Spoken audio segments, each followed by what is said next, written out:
আজকে আমি বানাতে চলেছি কাবুল রোল, যা বাচ্চা বড় সকলের খুবই পছন্দের।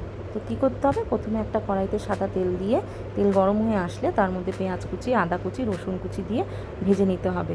তারপরে গাজর কুচি, বিনস কুচি, ক্যাপসিকাম কুচি, সামান্য নুন ও কাঁচা লঙ্কা কুচি দিয়ে একটু ভালোভাবে নেড়ে চেড়ে নিতে হবে।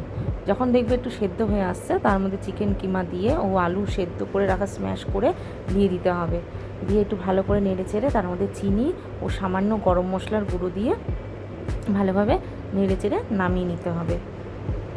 এইবারে একটা বাটিতে দুটো ডিম দিয়ে সামান্য পরিমাণে নুন দিয়ে ও অল্প পরিমাণে জল দিয়ে একটা ব্যাটার বানিয়ে নিতে হবে। এবার একটা ফ্রাইং প্যানে অল্প তেল দেবে, তেল দিয়ে তার মধ্যে যেমন ডিমের অমলেট করে সেরকমভাবে করে পাটিসাপটার মতন ভেতরে পুরটা দিয়ে ভাজ করে নিতে হবে। এরকমভাবে একের পর এক করে নিলাম।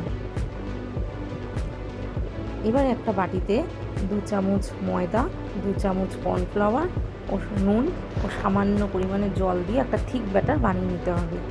এবারে কড়াইতে তেল দিয়ে ওই যে পাটিসাপটার মতন করা হয়েছিল সেগুলো ব্যাটারের মধ্যে চুবিয়ে তেলের মধ্যে ভাজতে হবে। তোমরা একবার ভাজার পরে আবার দ্বিতীয়বার আরেকবার ভেজে নেবে, ওগুলো দেখবে খুব সুন্দর মচমচে ভাবটা থাকে।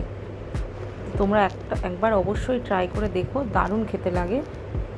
তো যদি তোমাদের ভিডিওটা ভালো লেগে থাকে তবে একটা লাইক, কমেন্ট ও শেয়ার করে দিও।